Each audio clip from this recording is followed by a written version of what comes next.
les 12 premiers versets du chapitre 9 de Jean. Jésus vit en passant un homme aveugle de naissance. Ses disciples lui firent cette question: Rabbi, qui a péché, cet homme ou ses parents, pour qu'il soit né aveugle? Jésus répondit: ce n'est pas que lui ou ses parents aient péché, mais c'est afin que les œuvres de Dieu soient manifestées en lui. Il faut que je fasse, tandis qu'il est jour, les œuvres de celui qui m'a envoyé. La nuit vient où personne ne peut travailler. Pendant que je suis dans le monde, je suis la lumière du monde. Après avoir dit cela, il cracha à terre et fit de la boue avec sa salive. Puis il appliqua cette boue sur les yeux de l'aveugle et lui dit: Va et lave-toi au réservoir de Siloé, nom qui signifie envoyé. Il y alla, se lava et s'en retourna voyant clair. Ses voisins et ceux qui auparavant l'avaient connu comme un mendiant disaient: N'est-ce pas là celui qui se tenait assis et qui mendiait? Les uns disaient: C'est lui. D'autres disaient: Non, mais il lui ressemble. Et lui-même disait: C'est moi. Et ils lui dirent donc: Comment tes yeux ont-ils été ouverts? Il répondit: L'homme qu'on appelle Jésus a fait de la boue, a oint mes yeux et m'a dit: Va au réservoir de Siloé et lave-toi. J'y suis allé, je me suis lavé et j'ai recouvré la vue. Ils lui dirent: Où est cet homme? Il répondit: Je ne sais. Amen.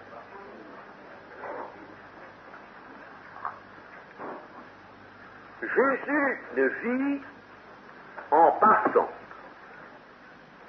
Nous voyons là qu'il n'y avait aucune volonté d'homme, et nous voyons se vérifier, si l'on peut dire, les affirmations du Seigneur Jésus disant: Je ne fais rien de moi-même. Je ne fais rien de moi-même. Jésus, nous savons, n'est-ce pas, que l'Évangile est précis, est une chose précise, puisqu'il est inspiré, la Bible est inspirée au mot près. Eh bien, donc, si le Saint-Esprit qui a guidé l'écrivain sacré a voulu que cela soit mentionné ainsi, toujours dans cette forme si concise de la parole de Dieu, c'est que nous avons besoin, là, en quelque sorte, de vérifier par le fait ce que Jésus a affirmé: ce n'est point de lui-même qu'il fait les œuvres.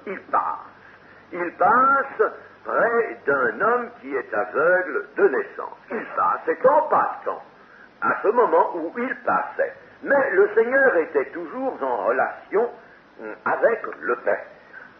Et il y avait une correspondance. Et sur le moment, Jésus reçoit du Père cet avertissement: l'heure est venue pour cet homme. Ça, c'est là que le Seigneur reçoit.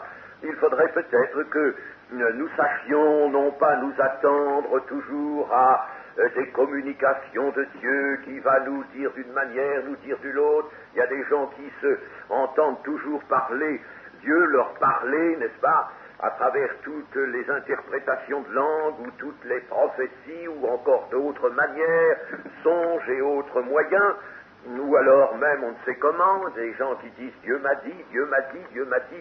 Mes chers amis, attention, Dieu peut vous dire, si vous voulez être en correspondance avec Dieu, laissez d'abord la conscience vous parler. Dieu veut parler d'abord et d'une manière continuelle dans la conscience, c'est là qu'il parle. Et puis, quand il y a une œuvre à accomplir, eh bien, Dieu peut vous le dire sur le moment. Il n'a pas toujours de longs discours et de longues théories à vous faire à l'avance. D'ailleurs, la plupart de ceux qui nous parlent souvent des discours que Dieu leur a tenus, Dieu m'a dit comme ceci, puis Dieu m'a dit comme cela, la plupart du temps, on les voit ne rien faire. Et ne rien faire qui correspond à ce qu'ils disent eux-mêmes. N'est-ce pas? Jésus vit en passant. Là, n'est-ce pas, un avertissement du Père lui est donné. Il y a une correspondance entre le ciel et la terre pour celui qui accomplit les œuvres de Dieu. C'était pour Jésus, c'était parfait avec Jésus, ça devrait l'être avec tout disciple de Jésus. Donc aucune volonté d'homme n'est à l'origine de l'événement qui va se dérouler, seul Dieu l'a prévu et l'a voulu. Bien sûr, cet événement prend place dans les œuvres d'ensemble qui s'appellent l'Évangile, mais Jésus n'avait pas prémédité de faire cela. Il y aura là une guérison d'aveugles. Des guérisons d'aveugles, nous en trouvons 4 détaillés dans les évangiles. Il y a 4 récits de guérison d'aveugles. Mais il y a eu beaucoup plus d'aveugles guéris que ces 4-là. Nous voyons en effet dans Matthieu des mentions comme en Matthieu 15, verset 30, alors s'approcha de lui une grande foule, ayant avec elle des boiteux, des aveugles, des muets, des estropiés, et beaucoup d'autres malades. On les mit à ses pieds, et il les guérit, en sorte que la foule était dans l'admiration de voir que les muets parlaient, les estropiés étaient guéris, les boiteux marchaient, et les aveugles voyaient, et elle glorifiait le Dieu d'Israël. Voyez-vous, là, une foule qui avait avec elle des boiteux, des aveugles, il y a eu là, n'est-ce pas, vous voyez, ce n'est pas simplement en ce jour-là, mais en beaucoup d'autres jours, il y a eu des quantités de gens sourds ou aveugles ou boiteux, de guéris. Et puis encore, chapitre 21 de Matthieu, verset 14, des aveugles et des boiteux s'approchèrent de lui dans le temple et il les guérit. Vous voyez, il y en a eu bien plus que 4. D'ailleurs, Jean nous dit, si on écrivait toutes les choses que Jésus a dites ou faites, eh bien, on les livre, la terre ne contiendrait pas les livres, c'est-à-dire les bibliothèques de la terre, le volume actuellement occupé par les écrits de la terre serait dépassé.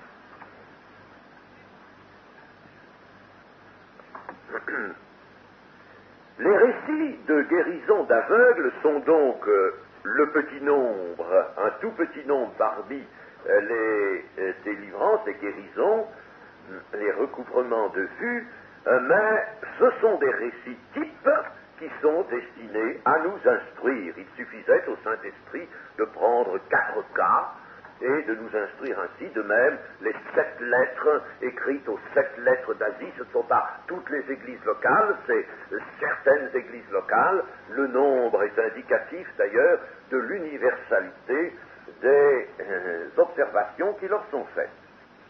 C'était un aveugle de naissance, c'est-à-dire un homme atteint d'une cécité sans remède. Cécité sans remède, sans espoir. Certains aveugles de naissance aujourd'hui peuvent obtenir la vue quand l'organe de vue est entièrement formé. S'il y a simplement un voile, une petite imperfection, quelque chose qui ne s'est pas dégagé, alors là, l'ophtalmologiste chirurgien peut intervenir, mais ce sont des cas rares. Généralement, la cécité de naissance est due à une imperfection beaucoup trop complète de l'organe vu, si bien que le chirurgien ne peut pas remédier, il ne peut pas rétablir l'organe vu qui n'est pas suffisamment formé ou qui n'a pas atteint son complet développement. Généralement, donc, c'est cela. Et les disciples qui connaissaient cet homme, d'ailleurs il était connu, il devait se tenir soit à la porte, à une porte de la ville, soit à une porte du temple. L'endroit ne nous est pas indiqué, mais il se tenait à un endroit où on le rencontrait, bien sûr, souvent, et ils le connaissent, ils savent que c'est un aveugle de naissance. Et alors, passant là, eux aussi sont un petit peu touchés par la communication qui vient d'en haut, et ils vont poser au Seigneur Jésus une question. Rabbi, qui a péché, cet homme ou ses parents, pour qu'il soit né aveugle? Qui a péché? Selon la pensée commune en Israël, en effet, toute infirmité ou toute maladie persistante était la conséquence du péché. Cela, d'ailleurs, était peut-être une compréhension mauvaise, venait d'une compréhension mauvaise des textes, mais venait tout de même des textes. Nous allons voir tout à l'heure. Et Jésus va répondre, ce n'est pas que lui ou ses parents aient péché, mais c'est afin que les œuvres de Dieu soient manifestées en lui. Jésus n'entend pas ici nier l'état de péché de cet homme ou de ses parents. Ce n'est pas que lui ou ses parents aient péché. Ça ne veut pas dire ils sont exempts de péché, n'est-ce pas? Sachons comprendre. Le Seigneur veut dire ne cherchez pas la raison de sa cécité dans le péché, son péché ou le péché de ses parents, n'est-ce pas? Mais cette raison vient de beaucoup plus haut. Cette raison est tout simplement de Dieu, parce que Dieu a choisi ce cas pour manifester ses œuvres. Jésus veut supprimer l'idée d'une relation directe de cause à effet entre la cécité de cet homme et ses péchés ou ceux de ses parents. Mais nous aurions tort de généraliser la chose. Nous aurions tort de généraliser. Dans cette question-là, chers amis, on trouve des gens qui sont tout à fait pour la correspondance directe entre maladie ou infirmité et l'état de péché, puis d'autres alors qui détruisent absolument toute correspondance. Les uns et les autres sont dans l'erreur. Ici, il s'agissait d'un cas spécial, n'est-ce pas? Il est évident que Dieu n'a pas délivré tous les infirmes de naissance, n'est-ce pas? Ils n'ont pas tous été délivrés, donc ils n'étaient pas tous dans le cas de cet homme. Mais là, ici, le Seigneur supprime l'idée d'une relation directe de cause à effet entre la cécité de cet homme et ses péchés ou ceux de ses parents. La cause générale des péchés, je veux dire la cause générale des maux, plus exactement, des maux de la terre, c'est bien le péché de la terre. Ça, il est certain qu'il y a une relation, n'est-ce pas, que nous ne pouvons pas nier. Et la preuve, c'est que Jésus la dira dans un autre cas, Luc 13.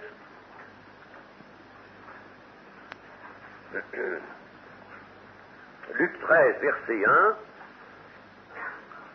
En ce même temps, quelques personnes qui se trouvaient là racontaient à Jésus ce qui était arrivé à des Galiléens dont Pilate avait mêlé le sang avec celui de leur sacrifice.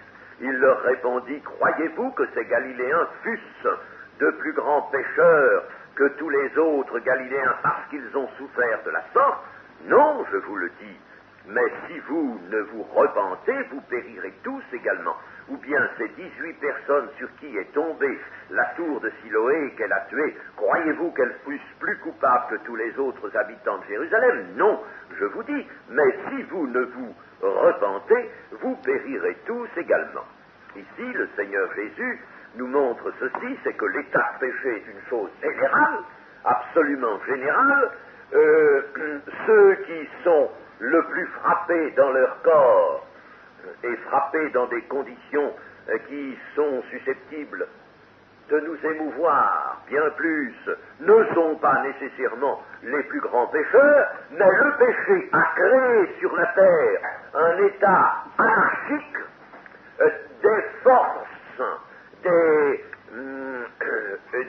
si vous voulez, des courants se sont créés sur la terre qui ne sont plus dans la main de Dieu, n'est-ce pas, mais qui sont déterminés par l'iniquité de la terre, et cela crée une situation anarchique. Il se trouve des enfants pour être frappés, des femmes, des malades, des vieillards, ils sont frappés sans qu'on puisse dire ils étaient plus coupables que d'autres, n'est-ce pas? On ne peut pas le dire, mais ils sont frappés parce que l'ordre que Dieu avait établi dans sa création a été détruit par l'état de péché et est de plus en plus détruit. Les hommes détruisent la terre, ils détruisent la société, ils détruisent l'ordre de Dieu et naturellement, n'est-ce pas, les coups ne sont pas, si vous voulez, calculés d'avance selon une relation, selon une règle déterminée. Les coups tombent sur l'un, sur l'autre d'une façon anarchique. Et c'est alors que l'homme qui revient à Dieu, lui, peut se mettre à l'abri de ses coups s'il est fidèle, s'il se donne à Dieu, s'il est fidèle, s'il observe la loi de Dieu, s'il ne provoque pas Dieu, s'il sert Dieu, alors il aura la protection de Dieu. Dans ce monde, déjà, il aura la protection de Dieu. Et les coups du destin, on pourrait, n'est-ce pas, on pourrait les appeler ainsi, les coups venant de ce déchaînement anarchique de puissance mauvaise, eh bien, sous ces coups, les coups du destin, l'homme pourra en être préservé s'il appartient à Dieu et s'il reste dans la communion avec Dieu. La protection accordée aux chrétiens d'aujourd'hui et qui est niée par certains groupements évangéliques est pourtant une réalité. Elle est une réalité. Seulement, il faut dire que les chrétiens n'atteignent pas au niveau spirituel, au niveau d'obéissance, au niveau de consécration. Il reste souvent des chrétiens, certes, qui acceptent la doctrine évangélique, mais qui ne vivent pas une vie de renoncement et de consécration. Alors, bien entendu, puis alors en plus, ils ajoutent la non-acceptation de la protection de Dieu. Ils ne croient pas, et on ne peut pas avoir ce qu'on ne croit pas.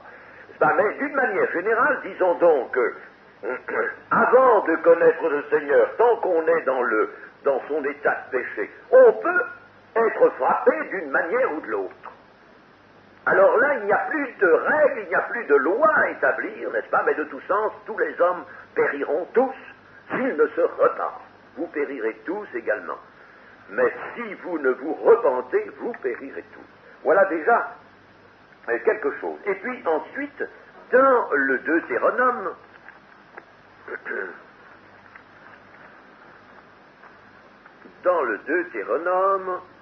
au chapitre 28, et au verset 15, nous lisons: « Mais si tu n'obéis point à la voix de l'Éternel ton Dieu, si tu n'observes pas et ne mets pas en pratique tous ces commandements et toutes ces lois que je te prescris aujourd'hui, voici toutes les malédictions qui viendront sur toi et qui seront ton partage. Tu seras maudit dans la ville et tu seras maudit dans les champs. » Et ça, c'était dit au peuple d'Israël, bien sûr, mais Dieu est le même hier, aujourd'hui, éternellement. Et n'est-ce pas, si la dispensation a changé, la manière de Dieu ne change pas. Et l'homme maudit, ça c'est une chose qui reste.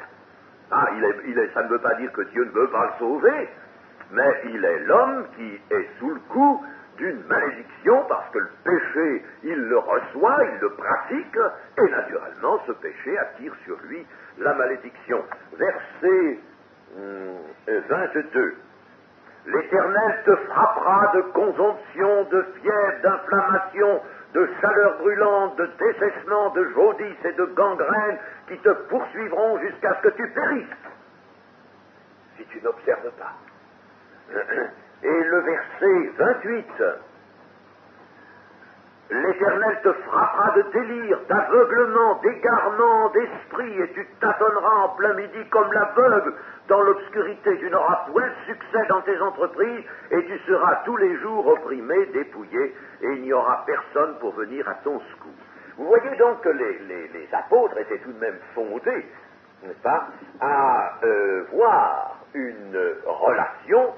Ce qu'ils ne savent pas faire, évidemment, c'est de discerner. Discerner que Dieu est toujours souverain, qu'il peut y avoir des cas bien différents, et puis que de toute manière, c'est difficile d'établir cette relation que la loi établissait entre l'inobservation des commandements et toutes ces malédictions. C'est difficile de l'établir pour un aveugle né, pas qui ne peut pas avoir péché avant de porter son infirmité, et il a péché depuis, bien sûr, il est un homme pécheur comme tout le monde, mais de tout sens, son infirmité, il l'avait en naissant. Quant à ses parents, il est impossible que cet aveugle porte la responsabilité de ses parents. Il y a bien une malédiction qui vient de l'ascendance. Il y en a une, pas la nier. Ah, ça, elle nécessiterait une étude particulière. Nous l'avons déjà fait ici, je crois, l'an dernier. Mais, de toute manière, il ne peut pas y avoir communication de responsabilité.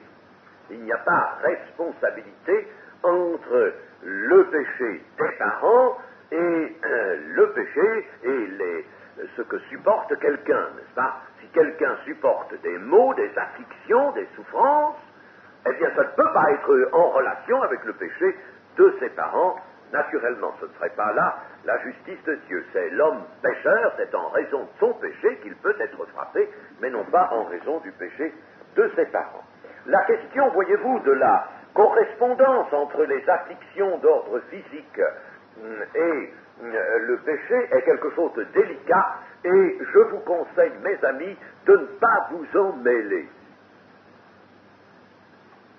Ne vous en mêlez jamais, n'est-ce pas? Et n'allez surtout pas dire à quelqu'un qui est affligé d'une maladie ou de quelque chose: ah, mon ami, si tu avais la foi, si tu avais été au Seigneur Jésus, si tu vivais dans la foi, ou si tes péchés avaient été pardonnés, n'est-ce pas? N'allez pas parler comme cela, n'est-ce pas? Vous feriez du mal et vous attireriez une forte réprobation de Dieu, qui ne voudrait plus vous entendre. Il ferait comme pour les amis de Job. Il dirait: celui-là, je ne veux plus l'écouter. Si quelqu'un intercède pour lui, bon, mais je ne veux plus l'écouter. Parce que le péché contre, non pas contre le Saint-Esprit, mais le péché contre l'amour est un péché très grave aussi. Je ne dis pas que c'est un péché qui toujours mène à la mort, mais il peut se confondre avec le péché contre le Saint-Esprit, mais de toute manière, il est grave. Celui qui pêche contre l'amour offense gravement Dieu, très gravement.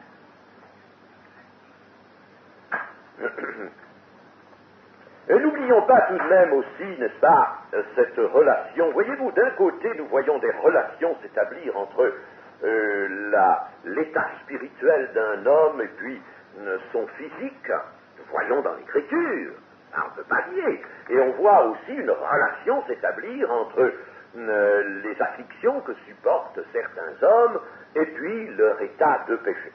Prenons par exemple Moïse. Moïse, n'est-ce pas, qui était ce géant de la foi. Eh bien, au moment où il va mourir, alors qu'il a 120 ans, Moïse, nous dit l'Écriture, possédait une vue non affaiblie. Il avait la vue d'un jeune homme de 20 ans. Lui qui avait pu voir celui qui est invisible, lui qui avait cette foi magnifique, eh bien Dieu lui avait conservé sa vue physique, ce qui n'a pas été le cas de tous les grands auxiliaires de Dieu, bien sûr, n'est-ce pas? Mais tous n'ont pas été non plus des géants de la foi, comme le fut Moïse. Donc nous avons là l'exemple d'un homme, c'est pas un cas particulier, le Seigneur n'a pas des favoris, n'est-ce pas? Ce serait une offense faire que de penser de pareilles choses.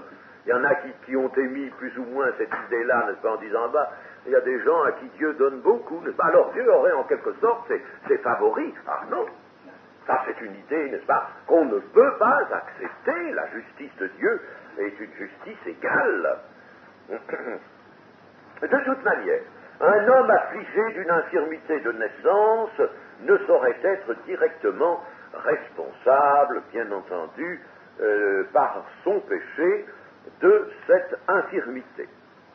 Dans le cas de cet homme, la cécité est là pour que les œuvres de Dieu soient manifestées. Il est en somme comme un cas réservé. Il est un cas réservé. La leçon que nous avons à tirer, nous, donc, après ce que je viens de dire, celle-ci. D'abord, méfions-nous des généralisations, chers amis. Chaque fois que dans des traités on fait des généralisations hâtives, des généralisations qui ne s'appuient pas étroitement sur tout le texte biblique, on est sûr de tomber dans le panneau de l'erreur. On est sûr de se tromper. Et l'on en fait beaucoup. Et l'on en fait trop. Et j'en trouve dans des livres. Il y a des livres que, quand je les ai lus, ils m'horripilent tellement que je les jette. J'en ai jeté, j'en ai déchiré des livres, parce que c'est horripilant de voir, n'est-ce pas, des auteurs généraliser des choses. Ils voient un cas, ils ne comprennent pas, n'est-ce pas, que la pensée de Dieu est beaucoup plus haute que la pensée des hommes, alors ils appliquent à un cas particulier leur pauvre petite pensée d'homme qui a toujours besoin de généraliser. L'homme a toujours besoin de généraliser. D'ailleurs, dans ses propres affaires, l'homme se trompe par des généralisations abusives. Il se trompe, c'est une faiblesse de son esprit qui lui fait généraliser. Il a besoin de se faire des règles, il a besoin, n'est-ce pas, d'étendre tout. Et il ne connaît pas certains effets, certaines causes, il y a un tas de causes qui lui échappent, mais il généralise absolument tout. Nous pouvons dire donc, comme leçon, qu'un état de maladie ou d'infirmité ne doit jamais appeler le jugement de notre part. Ça, alors, c'est quelque chose qu'on peut établir comme une règle générale, n'est-ce pas? Un état de maladie ou d'infirmité ne doit jamais, même s'il est en relation directe avec un état de péché, il ne doit jamais appeler de notre part un jugement. Et chaque fois qu'un chrétien se permet de juger, eh bien, vous pouvez dire que la grâce de Dieu est suspendue sur lui. Parce que Dieu ne peut pas supporter ça. C'est un défaut, un manquement vis-à-vis de l'amour qui est terrible. Il peut y avoir des correspondances que nous ignorons, c'est pas à nous de les voir, c'est au Seigneur de les voir. Mais si nous voyons cet état de maladie, et même supposer que même le Seigneur nous dise, je vais très loin, voyez, supposer que le Seigneur nous dise, eh ben, cet homme, il a péché, n'est-ce pas, et puis c'est son état de péché qui le maintient dans cet état de maladie. Bon, eh bien, en admettant, n'est-ce pas, ce ne serait pas pour juger cet homme, mais ce serait pour lui apporter la compassion et le secours dont l'Évangile doit nous rendre capables. C'est pour apporter un secours, pas autre chose. Et le secours ne doit pas être maladroit. Le secours, ce n'est pas un coup de bâton sur la tête. Le secours, c'est la consolation, c'est l'exhortation à la foi, exhortation à condition de se faire tout à tous, à condition de savoir comment exhorter, pas exhorter maladroitement, mais exhorter en se faisant tout à tous, en comprenant quel est le niveau de pensée de la personne à qui on a affaire, et en venant à ce niveau, ne vous placez pas à votre niveau, un niveau de connaissance élevé, descendez à ce niveau comme Christ est descendu au nôtre, descendez au niveau de cet homme et parlez-lui à son niveau. Et puis, la guérison et le pardon des péchés par Jésus-Christ sont les formes de secours que nous permet l'Évangile. Voilà ce que nous avons à faire. L'état de péché, l'état de maladie sont, bien entendu, les grands mots qui préludent à la mort. L'un et l'autre appellent le secours de Dieu et donnent lieu aux œuvres de Dieu. C'est un champ d'opération des œuvres de Dieu, et non pas une occasion de jugement. Chers amis, moi, si je voyais un chrétien, ou si j'entendais un chrétien juger dans un cas comme ça, je le reprendrais devant tout le monde, même devant la personne qu'il jugerait. Je vous assure. Il est dit que ici le Seigneur dit afin que les œuvres de Dieu soient manifestées. Car en somme, les œuvres sont voulues de Dieu. elles sont préparées par Dieu, elles sont incluses dans les délivrances de l'Évangile. Et l'on peut dire que toutes ces œuvres, vous voyez, elles sont préparées d'avance. Nous avons un cas typique d'œuvres préparées d'avance. Nous les ignorons. Elles sont cachées dans l'amour de Dieu. Elles sont cachées dans le trésor de miséricorde de Dieu. Elles sont cachées là. Et puis Dieu nous les fait connaître. Et c'est quelquefois simplement au moment de les accomplir, comme il faut être en correspondance avec Dieu, n'est-ce pas? Comme il est nécessaire d'être en correspondance et de ne pas être distrait ou attiré par autre chose que par l'Esprit du Seigneur. Le Seigneur va faire, avant de guérir cet aveugle, un peu de doctrine. Il va dire, il faut que je fasse, tandis qu'il est jour, les œuvres de celui qui m'a envoyé. La nuit vient où personne ne peut travailler. Pendant que je suis dans le monde, je suis la lumière du monde. Ce qui veut dire, le temps de l'Évangile, c'est le jour. Mais c'est le temps propice au travail où les œuvres de Dieu doivent et peuvent s'accomplir. Mais attention, un jour prend toujours fin sur une nuit. N'est-ce pas? C'est la nuit qui vient mettre fin au jour. Donc, le temps de l'Évangile lui-même prendra fin. Et les œuvres de Dieu sur la terre ne sont prévues que pour ce temps-là, que pour le temps imparti par Dieu, n'est-ce pas? Pour ces œuvres, il y a un temps. Jésus, là, est occupé à les accomplir, mais il va les accomplir tant par lui-même que par l'Église sur la terre, lorsqu'il sera glorifié. De toute manière, un arrêt des œuvres est prévu, la fin du temps des œuvres viendra. Et c'est cela que le Seigneur appelle jour. Nous avons, cette parole est reprise ailleurs, n'est-ce pas? Ce qu'il appelle jour, c'est le temps d'accomplissement des œuvres. Aussi, le Seigneur nous dit-il, il faut que je fasse tandis qu'il est jour, c'est-à-dire, n'est-ce pas, pendant ce temps, et le Seigneur le voit court, même s'il doit durer deux millénaires, le Seigneur le voit court, ne faut pas perdre la plus petite occasion d'accomplir les œuvres, n'est-ce pas? Il fait jour, on peut les accomplir, la puissance de Dieu est donnée pour cela, la volonté de Dieu est donnée aussi, alors dépêchons-nous de les faire, ne perdons aucune occasion, ne perdons pas de temps. Si nous appliquions ça à nous-mêmes, oh mes amis, que de temps nous perdons.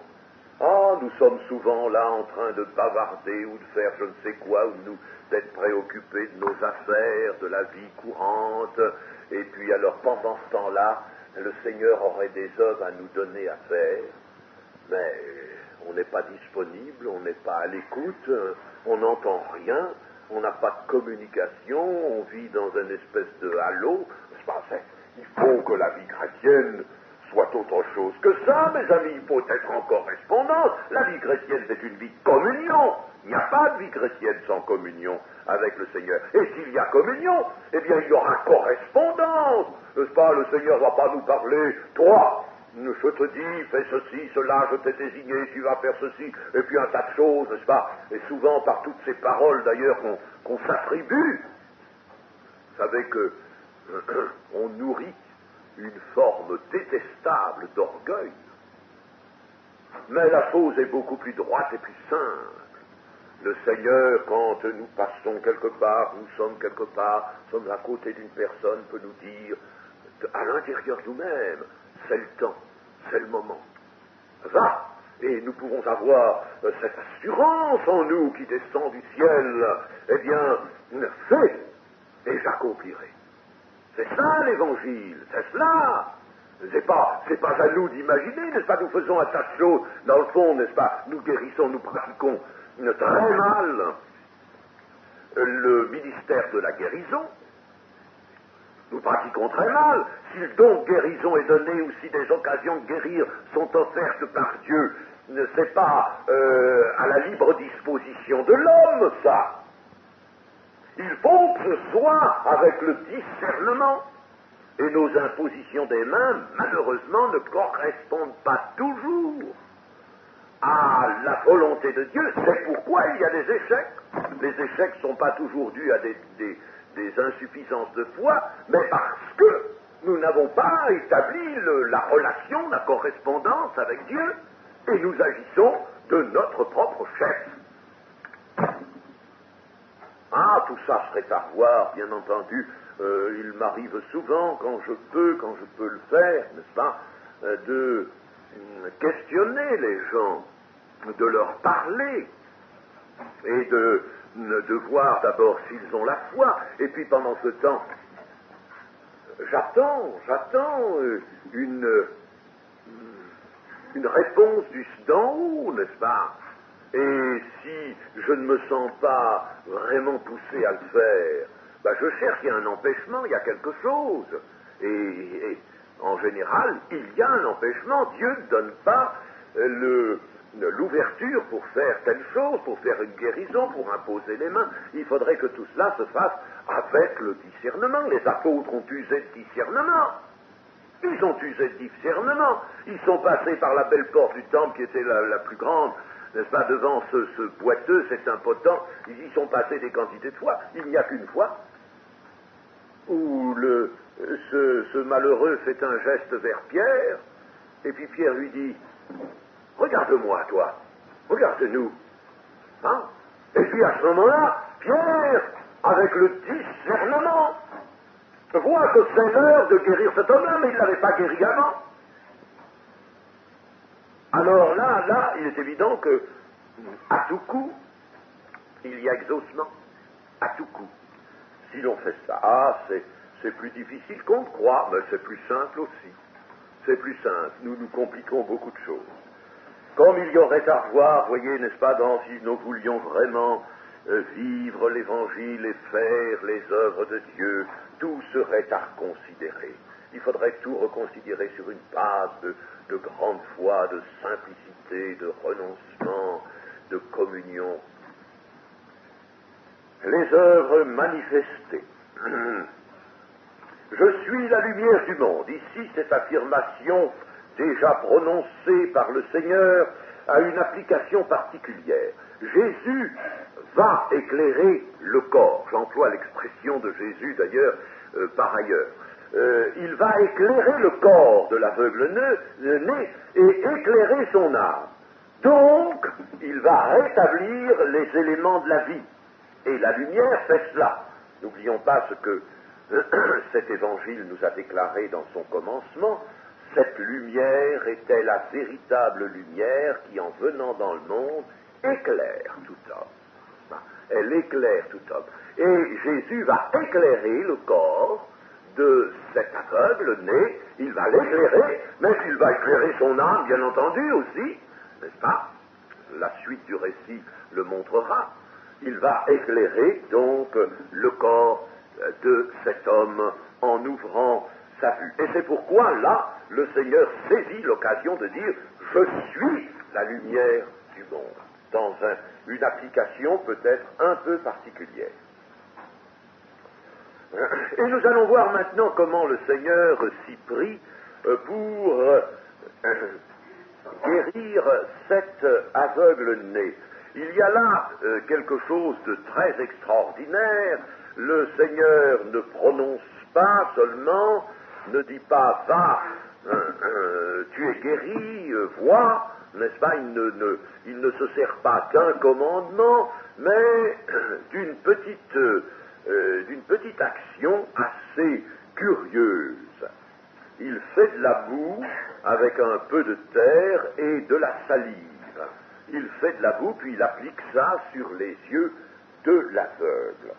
Eh bien, naturellement, n'est-ce pas, n'allons pas comprendre que c'est là un procédé. Ce n'est pas qu'un procédé. Vous pourriez utiliser ce procédé et n'obtenir aucun résultat naturellement. Ce n'est pas un procédé, donc, n'est-ce pas? Mais c'est une démonstration.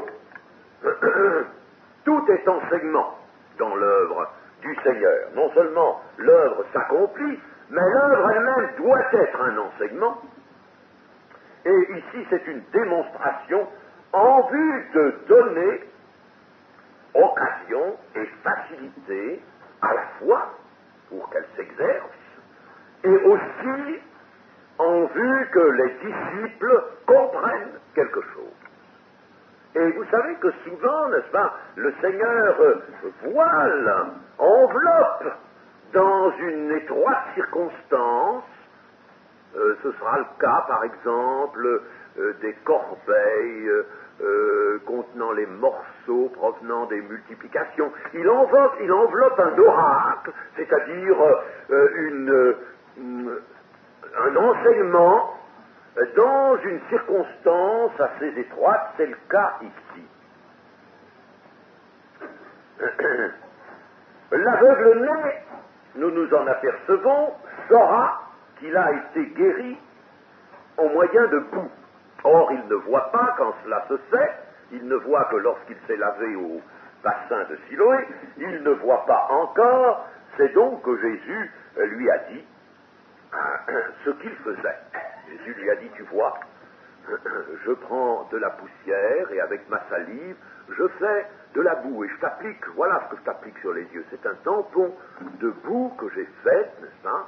Je fais cela. Et puis maintenant, l'évangile ne va pas nous rapporter, bien entendu, le mot à mot de la conversation. Mais Dieu l'a dit, puisque cet homme va s'en aller dans son témoignage, et il va pouvoir dire, l'homme qu'on appelle Jésus a fait de la boue, il a oint mes yeux, il m'a dit comment il le sait qu'il a fait de la boue, n'est-ce pas? Il aurait pu sentir quelque chose sur ses yeux, mais il ne savait pas de quoi il s'agissait. Il aurait pu croire que c'était un onguent ou quelque chose. Le Seigneur lui a donc dit ce qu'il faisait. Si bien que il y a là, naturellement, dans cet acte si curieux de Jésus, il y a un enseignement. Cet acte ne limite toutefois pas la puissance de Dieu. La puissance de Dieu n'est pas limitée par l'acte. L'acte est démonstratif de quelque chose, mais la puissance de Dieu n'est pas limitée là. C'est ça l'erreur qu'il faut éviter de commettre. Aucun miracle, d'ailleurs, n'est lié à l'observation de conditions particulières d'accomplissement, même pas la guérison par imposition des mains. Et ça n'est pas lié, n'est-ce pas? Mais c'est lié, le tout miracle est une manifestation de la puissance de Dieu et de l'amour de Dieu, mais il dépend uniquement de la volonté souveraine de Dieu, et puis des circonstances de foi. Que signifie ce mode donc employé par Jésus, ce mode démonstratif qui est employé par Jésus? Eh bien, nous allons essayer de le comprendre en le détaillant. Premièrement, nous sommes obligés, n'est-ce pas, de nous rappeler que l'homme a été tiré de la boue. Il a été tiré de la boue. Job, chapitre 33, 33, verset 6.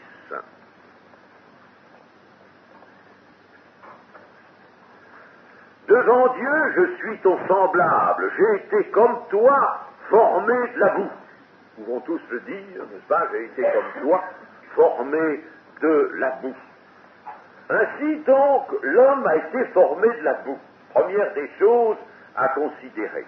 Deuxième chose à considérer, l'homme naturel vit dans la boue. Et ce n'est pas seulement le mot boue qui est employé, n'est-ce pas, dans des passages de l'Écriture, je vais vous les montrer.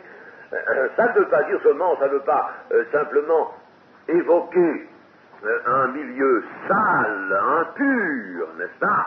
C'est le fait. Mais ça veut évoquer beaucoup plus que ça. Nous allons voir ces passages. Psaume 40. Psaume 40. Psaume 40. Versets 1 à 3.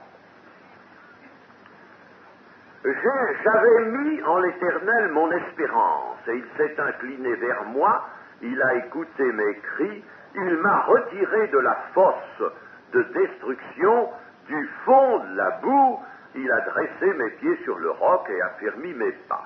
La boue, c'est donc, n'est-ce pas, quelque chose où se trouve l'homme avant d'être sauvé par le Seigneur, avant que le Seigneur ne dresse ses pieds sur le roc, il est dans une fosse de destruction, du fond de la boue. Ça ne veut pas dire seulement c'est sale, c'est impur, c'est un milieu putride, non, cela veut dire autre chose que je vais vous préciser. Au psaume 69, verset 1,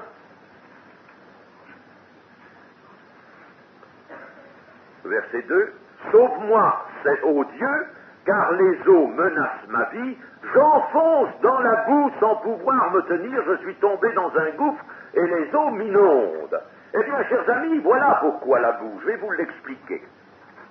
La serre était bien tirée de la boue, comme nous l'avons lu dans Job.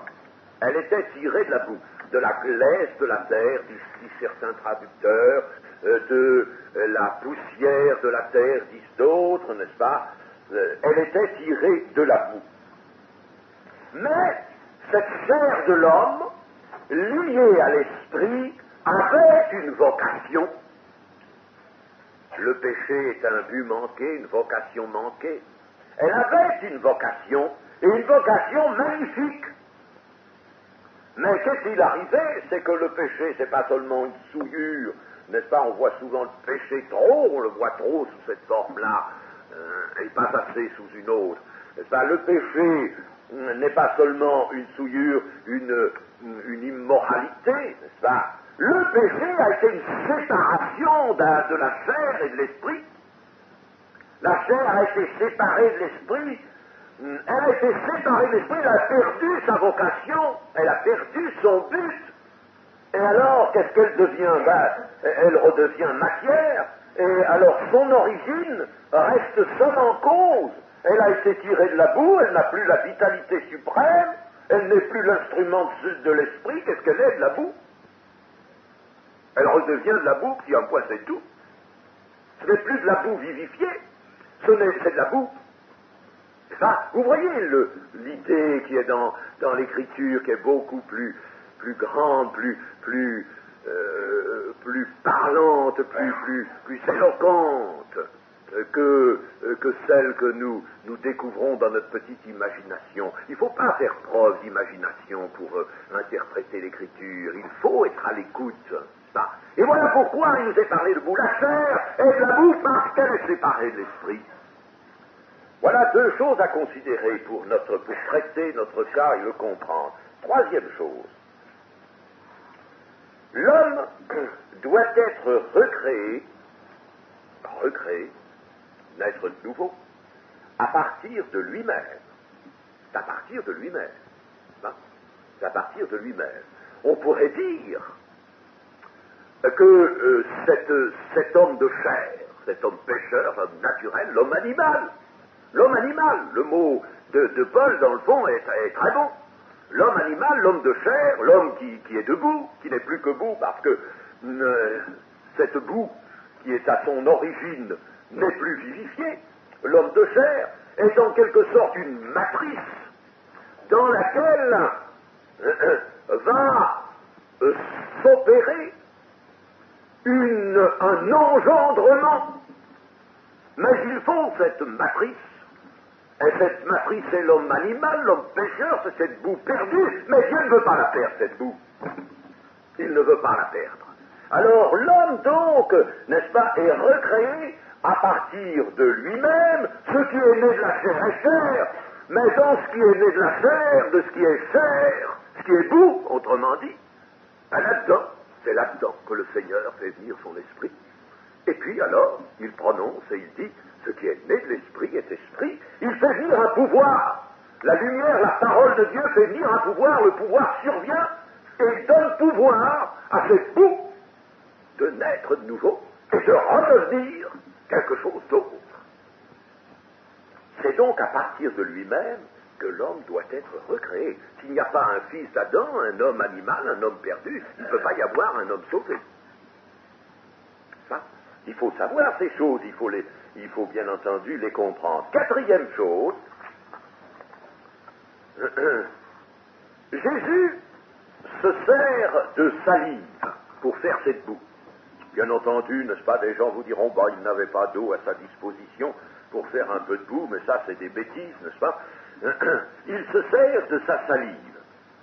Cela, il le fit à d'autres occasions, dans Marc notamment, nous voyons deux occasions, Marc 7, 23 et 8, 23, 7, 33 et 8, 23, il prend là de la salive et puis il va le mettre ou sur l'oreille ou sur les yeux d'un aveugle, n'est-ce pas? Et puis, simplement, il ne fera pas de la boue, mais il se servira de sa salive. Donc, ce n'est pas à cette seule occasion qu'il utilise sa salive. C'est que la reconstitution de la vue de cet aveugle né ne peut provenir que de la personne de Jésus. Il faut quelque chose de lui. Il faut que ce soit de sa personne. Il est celui qui donne sa chair à manger. Et toute œuvre de salut et de guérison se fait à partir de sa personne, en tirant quelque chose de sa personne. La présentation là est peut-être simple, une grande simplicité, sa salive, mais c'est quelque chose de lui. C'est quelque chose de sa personne, et c'est avec ça. Et ce qui a été à l'origine de la création de l'homme, de la boue, poussière de la terre, c'est avec ça qu'il va faire des tampons sur l'homme. Il n'est-il pas le créateur? Cette boue, n'est-ce pas lui qui l'a animée autrefois sur cette terre préparée pour l'homme, dans le jardin d'Éden? N'est-ce pas lui qui a animé cette boue? Tout a été créé par lui et pour lui. Ne peut-il pas aujourd'hui prendre un petit morceau de boue pour refaire cette vue, n'est-ce pas? Vous voyez? Et cela surtout, n'est-ce pas, ce n'est pas qu'il soit, je le répète, assujetti à ce moyen, à ce procédé. Ce n'est pas un procédé, mais il veut démontrer ces choses-là. Il veut que l'on comprenne. Il veut que l'on comprenne, n'est-ce pas, qu'il vient, lui, animer la boue, d'abord. Et puis que, s'il y a quelque chose à ajouter, c'est lui qui peut le faire, en tirant de lui-même les substances qui créent les substances de la vie. Et puis, il dira à cet aveugle, avec ses deux tampons de boue sur les yeux, il lui dira, va et va te laver. Lave-toi au réservoir de Siloé, qui est le réservoir de l'envoyé. Signification du mot Siloé. C'était une piscine qui était située au sud de Jérusalem, près de la porte du fumier, près le jardin du roi, nous dit Néhémie qu'il l'appelle un étang. C'était une piscine, un étang, mais ça a été modifié depuis Néhémie. C'était donc une piscine du temps de Jésus, n'est-ce pas, qui était alimentée par un aqueduc souterrain, et même en remontant à l'origine de cet aqueduc, au point de départ de cet aqueduc, il y avait une fontaine qui était même la fontaine de la Vierge. Il ne faut pas aller pousser peut-être les analogies trop loin, n'est-ce pas, mais enfin, il en était ainsi. Et lui, le Seigneur, n'est-il pas l'envoyé? N'est-ce pas lui l'envoyé? Va et lave-toi. Ce n'est pas tout, il faut que tu fasses quelque chose, toi. Et ce que tu vas faire, c'est d'aller te laver. Cette eau n'est-elle pas le symbole de l'eau vive avec laquelle Jésus lave l'homme pécheur? Car Jean nous dit dans sa première épître que Jésus est venu avec de l'eau et avec du sang. Il est venu avec de l'eau pour laver et avec du sang qui rachète. Le sang, c'est le rachat. Le sang, c'est ce qui, devant la justice de Dieu, peut justifier un homme. Mais l'eau a plus exactement le symbole de laver. L'aveugle-né va donc, avec ses tampons de boue, conduit certainement par quelqu'un, il va avec ses deux tampons de boue sur les yeux, Et puis là, il va, se laissant guider, il arrive au bassin de Siloé, mais que va-t-il faire? Il va incliner sa tête, prendre de l'eau et se laver, bien se laver les yeux, faire partir ces deux tampons de boue, et à ce moment-là, il se redresse, il regarde, et il voit. La vue lui est redonnée, parce que il est allé, sa foi s'est manifestée dans l'obéissance. Ceux qui obéissent à l'évangile, la foi c'est toujours une obéissance. La foi, n'est-ce pas, est cela. Alors il a obéi à l'évangile et il a été purifié. Ce que lui avait dit le Seigneur s'est fait, parce que le Seigneur a agi en sa faveur. Il a utilisé son pouvoir créateur, il a montré que ce pouvoir créateur était un pouvoir qui s'employait à une recréation à partir de lui.